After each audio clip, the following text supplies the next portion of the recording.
Ikhwani rahimakumullah, kita harus ketahui bahwasanya tidak ada makhluk di atas muka bumi ini yang kemuliaannya melebihi daripada Nabi kita Muhammad SAW. Dan tidak ada umat yang lebih mulia di atas muka bumi ini melebihi daripada umat Nabi Muhammad SAW. Bahkan tidak ada satu umat pun yang berhak masuk ke dalam surga kalau umat Nabi Muhammad semuanya belum masuk ke dalam surga. Betapa besarnya derajat dan kedudukan Nabi kita Muhammad, umatnya pun terangkat derajatnya karena nabinya.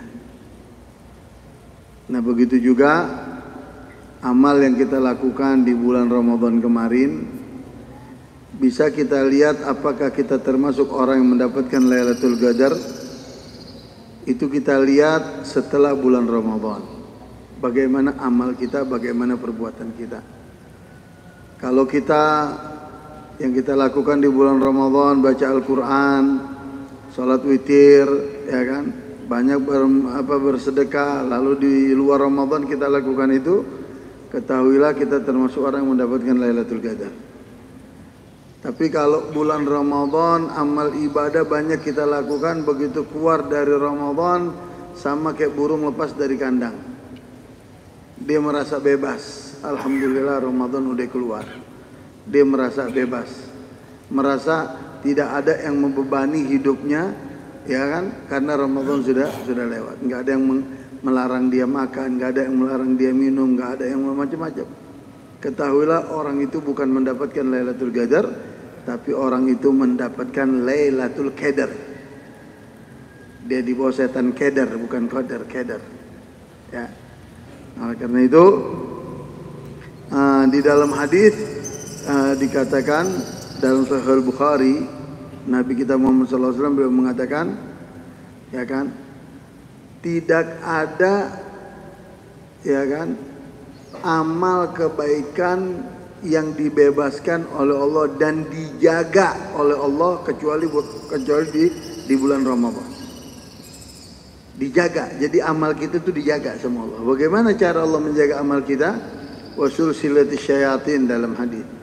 Setan itu dibelenggu oleh Allah. Artinya Allah tidak mau umatnya Nabi ini mengerjakan berbagai macam amalan kebaikan di bulan Ramadan, ada yang mengganggunya. Setan itu salah satu daripada ciptaan Allah. Sekalipun dia ciptaan Allah, tapi dia dikurung oleh Allah agar tidak mengganggu umatnya Nabi Muhammad SAW. Ya kan? Satu sisi kita sudah menang, tapi kadang mohon maaf kita bisa tergoda dengan setan kepala hitam. Ya Ustaz Ferry ya. Nah, setan kepala hitam lebih dahsyat dari setan benar. Di antara setan hitam sekarang ini adanya HP. Ya kan, la ilaha illallah Muhammadan Rasulullah. Makanya dalam hadis dikatakan, ya kan, amal yang sunnah menjadi wajib, yang wajib menjadi kelipatan ganda adanya di bulan Ramadan, di bulan lain nggak ada. Yang sunnah jadi wajib, yang wajib menjadi berkelipatan ganda. Kalau puasa Pak, itu nggak ada hadis yang menyebutkan besar pahalanya itu berapa, nggak ada. Karena kenapa? Dikatakan dalam hadis idza shaumu syahrul Ramadan. Ya kan? Kalau orang itu dia puasa bulan Ramadan, ya kan? Kemudian wa kharaju ilaidihim, dia keluar menuju salat hari raya mereka. Fa yaqulullah ta'ala li malaikati, maka Allah katakan kepada para malaikatnya, wahai malaikatku, ampuni semua orang yang mereka puasa Ramadan lalu mereka keluar menuju salat hari yang mereka, ampuni. Tapi kalau pahala apa dikatakan? Kalau untuk pahala fa innahu li wa ana ajzi'u bihi, kata Allah dalam hadis qudsi. Kalau pahala puasa Ramadan, kalau pahala puasa bukan hanya puasa Ramadan, puasa sunnah, Senin, Kamis, Ayyamul Bid, puasa 6 Syawal, ya kan? Nah, kalau orang puasa kata Allah, ana ajzi'u bihi, mereka puasa hanya untukku, kata Allah, dan hanya aku yang berhak memberikan ganjaran bagi orang yang berpuasa. Coba Bapak puasa sebulan penuh, disuruh sama presiden, mau gak? Ayo, misal presiden merintahin kita nih, saya minta kepada rakyat Indonesia besok bulan Mei puasa 1 bulan penuh, mau gak ente? Bego kalau mau. Nggak ada, nggak bakal ada dan tidak akan ada yang kuat, Pak. Tapi kenapa kalau Ramadan itu semua umat Islam di seluruh dunia itu bisa menjalankan puasa? Bahkan orang yang bilang, waduh saya ini pecandu rokok, nggak bisa kalau saya nggak ngerokok. Kalau makan oke lah, saya nggak makan kuat. Tapi kalau rokok saya nggak kuat. Tapi begitu dia puasa, bisa. Orang yang kena ada penyakit gula, kalau dia nggak makan lemes badannya, tapi begitu dikerjakan puasa, sehat. Nah makanya itu semua sudah kita lalui. Dan puasa 6 Syawal yang mengerjakan kemarin beruntung. Kata Nabi di dalam hadis, man shama Ramadan thumma yutwasit min Syawal fakana shomad dahr. Barang siapa yang puasa Ramadan 1 bulan penuh, kemudian dia puasa Syawal 6 hari, ya kan, maka pahalanya sama seperti puasa 1 tahun penuh. Sama itu pahalanya. Makanya puasa Syawal itu ada 3 cara. Cara yang afdol yang pertama, hari kedua Ramadan, hari kedua Idul Fitri, hari kedua dia puasa langsung lanjut 6 hari, itu yang afdol. Atau yang cara yang kedua, dia enggak di hari kedua Idul Fitri, mau di hari ke-5, ke-6, ke-7, ke-8, ke-9, dia puasa hari ke-9 misalnya, tapi berurutan langsung 6 hari. Itu yang kedua caranya. Yang ketiga, dia enggak puasa berurutan, tapi dia puasa 6 hari selama bulan Syawal. Misalnya Senin Kemis. Senin Kemis dia puasa Syawal sekaligus puasa sunnah Senin atau Kemis. Itu dapat pahala. Jadi ada 3 cara.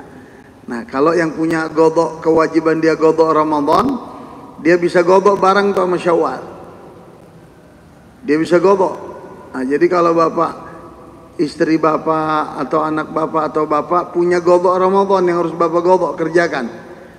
Mau puasa sunnah, niatnya jangan cuma sunnah, niatnya godok. Ya Allah, saya godok puasa Ramadan sekaligus puasa Syawal kemarin. Atau kalau sudah keluar bulan Syawal, saya puasa Ramadan, godok Ramadan sekaligus saya puasa sunnah di hari Kamis. Itu dapat pahalanya. Cuman bedanya kalau puasa wajib harus tabiatun niat, niatnya harus sebelum azan subuh. Kalau inti puasa wajib, godok, nazar atau Ramadan, inti puasa setelah azan subuh, maka puasa inti nggak sah. Ala madzhab Imam Syafi'i. Tapi kalau puasa sunnah, itu waktu niat sampai tergelincirnya matahari sampai jam 12 malam. Jam 12 siang. Jadi kalau inti hari Senin atau hari Kamis, inti belum makan. Jam 10, aduh, saya belum makan nih. Dari tadi subuh belum minum, sayang saya mau puasa sunnah hari Senin atau Kamis. Pas di hari itu yang sama, inti puasa sunnah, dapat pahalanya, dapat. Kenapa? Kalau puasa sunnah waktu niat itu sampai tergelincirnya matahari.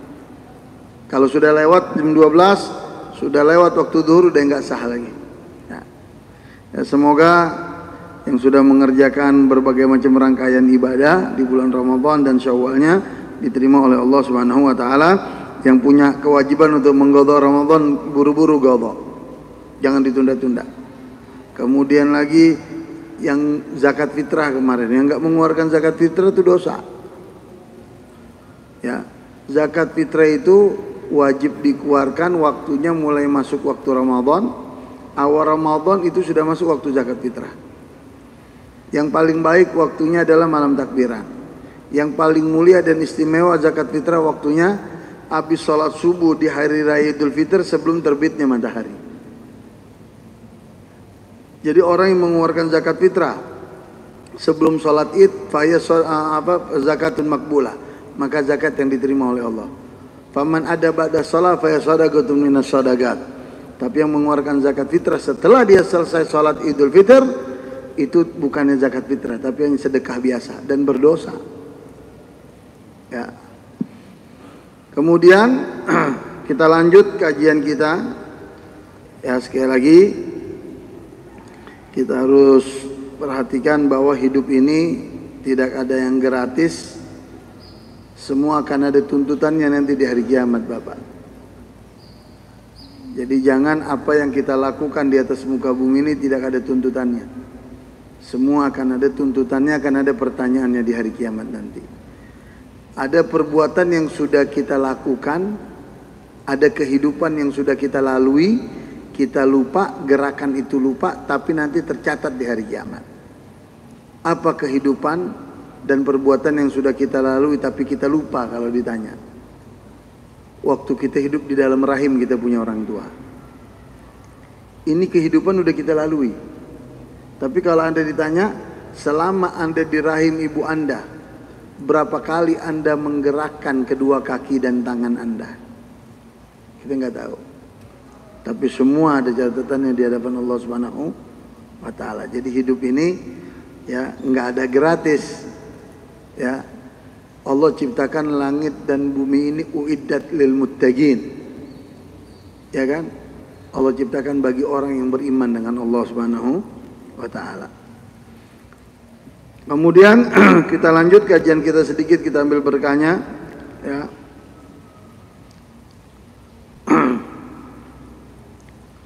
Wa qala alaihi salatu wassalam, salasun muta'alliqat bil arsh. Ar-Rahim taqul Allahumma inni bika la aqta, wal amanah taqulu Allahumma inni bika fala akhan, wa ni'mah taqulu Allahumma inni bika fala akfur. Ada di dalam hadis dikatakan ada 3 muta'alliqun bil arsh. Ada 3 hal perbuatan ini dia terikat dengan arsy-Nya Allah. Terikat dengan arsy-Nya Allah. 3 hal ini. Yang pertama Ar-Rahim, kasih sayang Allah. Makanya kita selalu baca Allahumma inni bika la aqta. Ya Allah, aku berharap kepadamu, ya kan, setiap saat, fala aqta, janganlah kamu putus hubungan aku denganmu ya Allah. Kalau seseorang hidupnya sudah terputus hubungan dengan Allah, maka hidupnya dia, Pak, bagaikan layangan yang terputus dari benangnya. Orang nih kalau lihat layangan, Bapak, putus, ngambang itu layangan. Kemana? Kayak kemana aja tuh, ke bawah angin. Tapi kalau layangan itu masih terikat dengan benang dan benang itu kita pegang, mohon maaf, sekalipun layangannya itu singit tuh layangan ke kanan atau ke kiri, nggak bisa mantang itu layangan. Tapi benangnya masih kita pegang. Walaupun sulit, tetap masih bisa kita kendalikan. Ya, begitu juga makhluk dengan Khalik. Begitu juga hubungan kita dengan Allah. Kalau hubungan kita dengan Allah sudah nggak ada lagi, sudah terputus, bagaikan layangan putus. Tapi kalau hubungan kita dengan Allah masih ada, maka kita akan terjaga, Pak. Hubungan yang paling mendasar antara makhluk dengan Khalik itu apa? Adalah sholat 5 waktu. Ini hubungan yang paling mendasar. Makanya arkanus sholat, rukun sholat itu ada 17 dalam ilmu syariat, ilmu fikih. Rukun sholat itu ada 17. Dari 17 itu terbagi menjadi 2. Ada arkanul qasirah dan ada arkanut tawilah. Ada rukun yang pendek dan ada rukun yang panjang. Ini dalam rukun sholat, ya kan? Nah, Kalau rukun yang pendek itu contohnya i'tidal, tumakninah, duduk di antara kedua sujud, itu di antara yang pendek, rukun pendek. Adapun rukun yang panjang, ya kan? Di antara rukun yang panjang itu adalah berdiri baca surat. Kemudian di antara rukun yang panjang sujud yang terakhir waktu sholat. Maka kadang-kadang saya pernah jadi imam di salah satu masjid. Menjelang akhir Ramadan, waktu sholat subuh, hampir setiap sholat 5 waktu tuh, kalau ini saya kadang sujud terakhir agak lama, saya tambah waktunya gitu, ya kan? Kita sujud agak lama, setelah selesai kita salam, apa ada yang nanya sama saya, kenapa kok sujudnya panjang? Nah, dengan pertanyaan ini kita bisa tahu berarti orang yang menanya ini nggak mengerti hukum syariat, nggak mengerti ilmu fikih. Begitu kita jelaskan, dia tahu. Nah, yang ingin saya sampaikan, Pak, hubungan makhluk dengan Khalik yang paling dekat adalah sholat 5 waktu. Itu paling sedikitnya.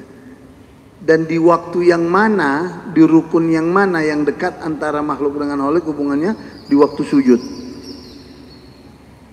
Itu waktu sujud, Pak, waktu yang paling dekat antara kita dengan Allah. Kita cium itu bumi Allah, menunjukkan bahwasanya kita hina di hadapan Allah, rendah di hadapan Allah, kecil di hadapan Allah. Nggak ada yang besar kecuali Allah. Makanya kalau kita dengan Allah tuh, Pak, jadilah kita orang yang makhluk yang hina. Jangan inti doa, inti minta sama Allah, tapi inti merasa makhluk yang paling mulia. Gimana? Nah, jadi yang ada hubungan dengan arsy Allah adalah kasih sayang Allah. Yang kedua, al-amanah, sifat amanah. Ini Allah ingin berikan sifat amanah ini, kepercayaan kepada bumi. Fa'abaina, bumi ini menolak. Allah berikan amanah, ini bumi nggak mau terima itu sifat amanah. Karena berat itu amanah, Pak. Tapi amanah Allah berikan kepada manusia. Dan manusia bisa menjalankan amanah. Dengan satu syarat manusia bisa menjalankan amanah, kalau manusia tersebut memiliki keimanan dengan Allah. Kalau dia nggak punya iman, nggak ada rasa takut sama Allah, bagaimana bisa jalanin amanah? Duit masjid dimakan, duit yayasan dimakan, duit musola dimakan, duit umat dimakan. Ini kalau urusan yang begini aja dia berani, ya kan? Ya repot, nggak ada amanah.